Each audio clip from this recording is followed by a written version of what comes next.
Welcome back to Orange Nation. Elijah Robinson, the new head or defensive coordinator for Syracuse football, picked today's artist of the day. Tomorrow will be Fran Brown's day. It's Young Dolph. Streets raised me. This one's called Love for the Streets, Steve. I'm not familiar with Young Dolph. You don't seem to be familiar, but I am. You are. Yeah. I love the streets. I have love for the streets too, Steve. I don't know if you knew this. I grew up in the middle class streets of Oceanside, California. We were chatting off air with Fran Brown yesterday about how you and I both love old school rap, and we're like, he's about our age. He's a little younger than us. I think he's 42. I'm 47. You're a little bit older. It's weird how it's like just enough to cut off. Like he's a Jay-Z fan, which Coach Autry is also, but we're old school and he's not. It's only 5 years difference. Like I'm a Eric B, Rakim, and Boogie Down Productions, and he's Jay-Z and Biggie, and everybody after that. Yeah, right? Yeah. It's weird. 5 years makes a big difference when it comes to hip hop and rap music. All right, with that, let's go to our guest line. If you happen to be watching us on QSportsTalk.com, you see Coach Autry live and in person. Adrian Autry joining us now. Coach, thanks so much for coming on. How are you today? Doing all right. Oh, my bad. Can you hear us? Yeah. Can you hear us, Coach? I can hear you guys. Can you hear me? That was my fault. Yeah. Now we can hear you. Paulie did not have your mic on. Surprise, surprise. I would have gotten taken out of the game. I would have gotten taken out of the game for that mistake. You're going to sit for that, Paulie. Coach, after the Wake game on Saturday, you asked for better effort from your players, right? You were very blunt in your post-game press conference, how unhappy you were with the effort against Wake. Did you see what you were looking for last night from an effort perspective? It's obviously it's always good to win, but I thought I saw some challenge. Like I saw some just some perseverance just because of what happened earlier in the week, and I think that was more for me applauding those guys for that. Again, it was effort there because it could have, that team is good and they were physical and they fought and they battled, and it was just one of those games. You see a ton of those games where it's just kind of up and down, and every coach wants to win, but you want to win and not give up 90 points or whatever the case may be. But I think with everything that happened and. Again, we were scoring we had 49 points at halftime. They had 44. It was just like one of those games. And they continue we continue scoring. So, that's the positive out of it, that we scored. Chris got some shots. I thought Judah's second half was better than the first. I thought Quadir gave us a great burst in the first half to keep us in it. And obviously Malik doing what he did. And, JJ, really, stepping up late and hitting big shots, which he's, starting to do that time and time again, and some free throws. So, those are the positives that I took out of it. I know it's a long-winded answer right now, but, I would have liked us to do a better job on the defensive end. And we'll get back to that in a moment. Since you brought up what happened earlier in the week, we do have to ask about the Benny Williams situation. And, a popular question I've been getting and Paulie's been getting here on the show is, was it one thing that rose to the level of dismissal, or was it just a combination of things, over time that led to your decision? What can you tell us about what happened? The one thing I'll say is, it was a tough decision. And like I said last night, it was tough. It was tough on our players. It was tough on our staff, and in particular me. Benny is someone that I've known since he was 16 and 17, and so that was tough. And I think if I elaborate any more, I think people will get or try to make things more than what it really is, or kind of things like that. So I just want to say, I just wish him the well and wish him the best. And that's all I really want to say on it, moving forward, because, I support him, and I wish the best for him, and we all do.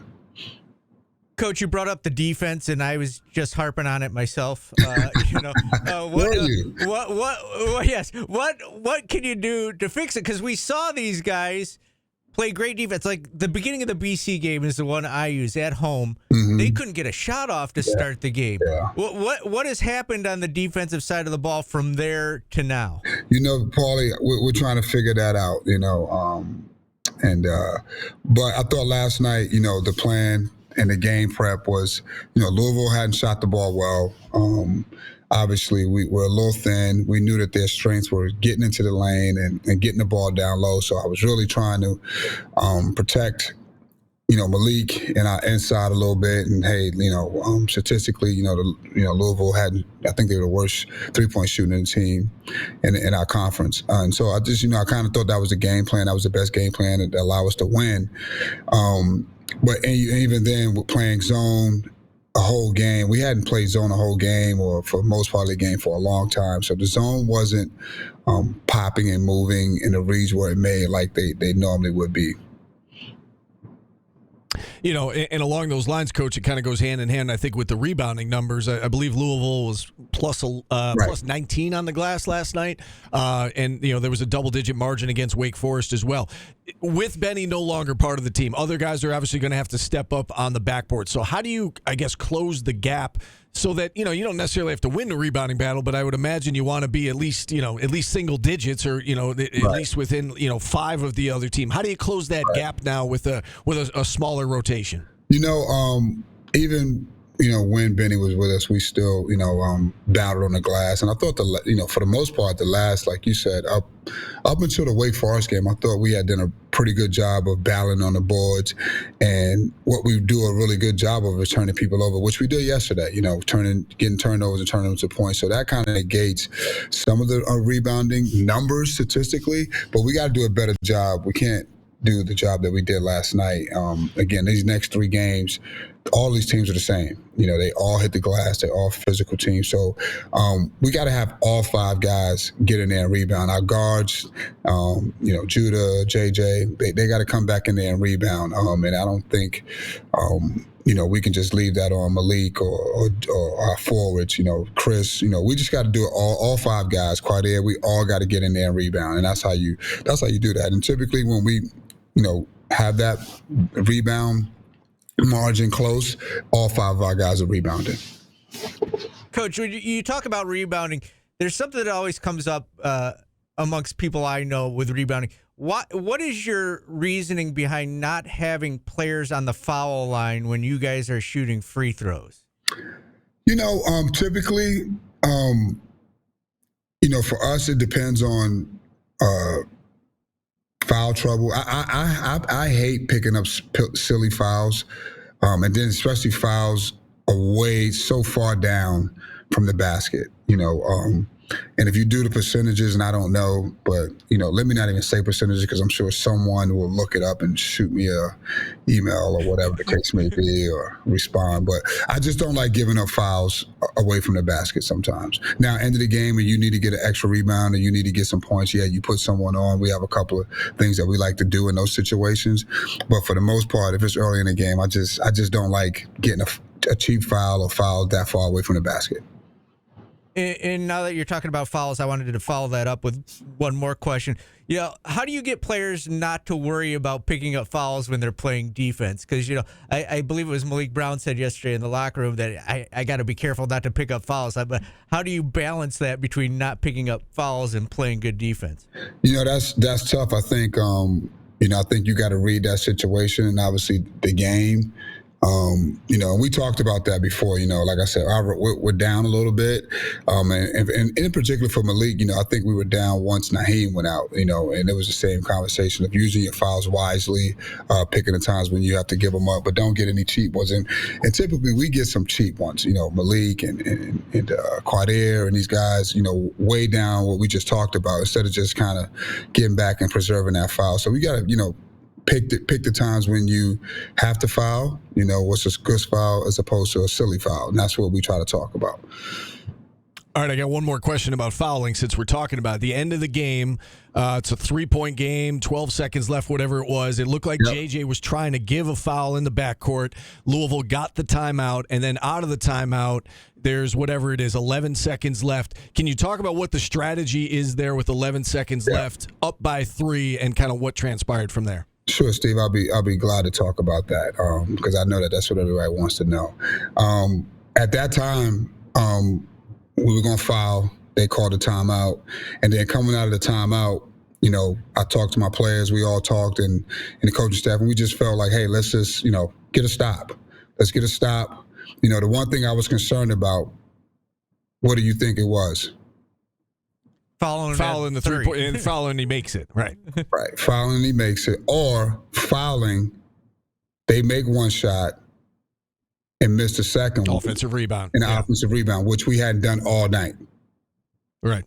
And you get that situation, and then you give up an and one, you may go down, 3 points right there, Right. Again, the kid made a tough shot. We switched. JJ was there, contest. He made a tough shot, and that was a decision I made. Some games, it may be different. Some games we may be able to rebound the ball better. I just didn't feel good about our rebounding yesterday. And obviously you could tell in the numbers. So, I just thought we wanted to play it out. And that was a decision I made. Yeah, makes sense. And JJ was right there, too. It's just, as you said, Sky Clark just made an unbelievable shot right in his face. All right, let's turn the page, if we could, and look ahead here to Clemson. And before we get into the Tigers as a team, there's obviously a lot of pomp and circumstance about Joe Girard coming back. And, how is that, Coach, when players leave the program and you obviously are so invested with these guys and so close with them? I would imagine, you must at least casually be, keeping your eye on what he's doing and what Jesse's doing and what Quincy Guerrier's doing and what Kadari's doing. I would imagine that you're invested in terms of what they're doing, and you want them to succeed when they go away. Not against you, but you want them to succeed. What is it like having a kid like Joe, who meant so much to this program, come back and be on the other bench come Saturday? What's that going to be like? It's going to be nerve-wracking. We know what Joe can do, man. Joe, he did a lot for us.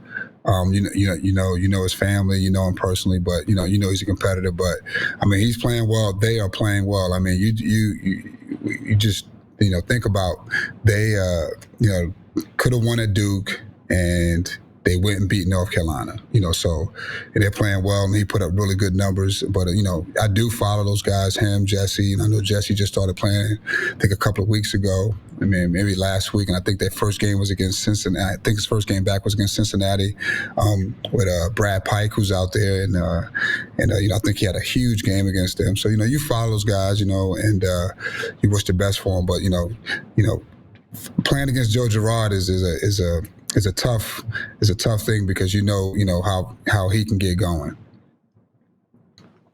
As for Clemson, you mentioned it right there. They just beat North Carolina at North Carolina. They really should have beaten Duke. I mean, you don't have to say it. I'll say it. The refs kind of handed that one to Duke at the end of the game in Cameron. It's a tournament team. What is the biggest challenge outside of Joe Girard? What is the biggest challenge with this Clemson team on Saturday? Again, like most challenges, every game is for us is going to be how we battle on the boards. And then on the offensive end, taking care of the ball, getting good shots, getting some movement. And as of late, we got to do a better job of, making our free throws. Again, last night's game is probably a little different if we shoot the ball a little bit better, but that happens. But we haven't shot the ball from the free throw line as well, and that's a big part of what we do. So, I think offensively, those are the things we got to, take care of the basketball first and foremost. We had 10 turnovers yesterday. That allowed us to have more quality possessions. And then defensively, we got to defend. We got to make it tough for these guys. These guys are going to get their points. PJ Hall is probably first team all-conference guy, and Joe Girard is playing really well, and they got other guys. So we got to battle them. The reality is we got to battle them, and we got to do a good job on the boards. Coach, there was a lot of people shaking their fists yesterday. You only beat Louisville by 2. Then you go into this game and you look at Clemson. They're 5-6 in the ACC. What does that say about this conference and how tough it is? This conference is really tough. Again, the narrative for some reason is not that nationally, and it's unheard of. And when you start breaking down, our net rankings, the teams that we have in the net rankings, and then you start talking about versus the Big 12, who is bigger than, I guess got this great reputation. And, we have just as many wins and done just as well as they have. So, but this conference from top to bottom, again, you can lose to anybody anywhere, in this league. Georgia Tech, who has been up and down. Some of their wins come against Duke, North Carolina. And they beat Clemson at home. So again, this league is super tough, and I think this league is just more than Duke and Carolina. Florida State. We got great teams in here, and it's competitive. And when we play out of conference, it shows. And then what we do in the tournament always shows. So I don't know what metrics, they look at all the time, but sometimes it's just really just looking at what you see, and watching the games and seeing how we perform out of conference. I know that was a big thing last year, and we performed well out of conference this year. So, but this league is tough. Yeah, and two very tough opponents up next, Clemson and then North Carolina. Coach, best of luck on Saturday. Thanks so much for the time today. We'll talk to you again next week. Thank you. Appreciate it. All right, Adrian Autry, brought to you every week by Oswego County Mutual and by Labatt. And with that, we'll take a time out. We are back after this on ESPN Radio.